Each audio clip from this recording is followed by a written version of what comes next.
민족의 영산 백두산은 활동을 멈춘 휴화산이 아닌 언제든 분화할 수 있는 활화산입니다. 그런데 북한의 핵실험이 백두산까지 전파돼 화산 폭발의 도화선이 될 수 있다는 분석이 나왔습니다. 정혜용 기자가 보도합니다. 민족의 영산 백두산. 겉으론 평온하지만 주변에서 일어나는 지질 현상은 심상치 않습니다. 백두산 지하 마그마가 상승하면서 정상 주변 화산 가스 농도가 높아지고 천지 주변 온천수의 온도도 상승했습니다. 백두산은 활화산에 속하고 2002년도 이후에 화산 분화의 전조 현상 등을 일부 나타내고 있기 때문에 가까운 장래, 지질학적으로 가까운 장래에 분화될 가능성은 충분히 있다고 평가할 수가 있습니다. 역사적으로도 백두산 분화 기록은 생생하게 남아 있습니다. 백두산은 지난 946년부터 1903년까지 모두 13차례의 용암을 토해냈습니다. 하지만 최근에는 91년 전인 1925년에 백두산에서 화산 활동이 있었다는 주장도 나왔습니다. 마지막 분화 이후 100여 년 동안 잠잠하던 백두산이 다시 꿈틀거리고 있는 겁니다.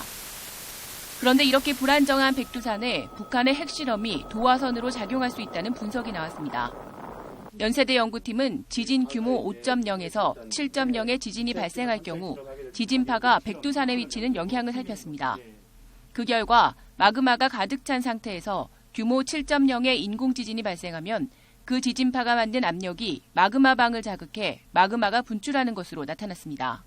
7.0에 이르는 핵실험 시 백두산 하부 마그마방에는 약 120kPa에 해당하는 압력 증가가 유발될 수 있고 백두산 하부 마그마방이 충분히 발달되어 있는 조건에서는 이 압력 증가가 백두산 화산 분화를 촉발할 수도 있습니다. 규모 7.0의 지진은 히로시마 원자폭탄 87개에 해당하는 위력입니다. 4차 핵실험은 히로시마 원폭 0.04개 위력이기 때문에 200배 정도 강한 핵폭탄 실험이 일어나면 백두산 분화로 연결된다는 겁니다. 백두산이 분화하면 중국 북동 지역과 북한 대부분 지역이 영향권에 들게 됩니다.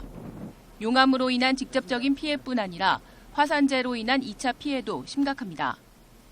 북한도 심각한 상황을 인식하고 있습니다. 지난 2007년에는 우리 정부에 백두산 화산 활동 탐지를 위한 지진계를 공식적으로 요청하기도 했습니다. 당시 우리 정부는 지진계를 설치해주는 대신 탐지된 자료를 공유하자고 제안했지만 북한이 이를 거부하면서 결국 무산됐습니다.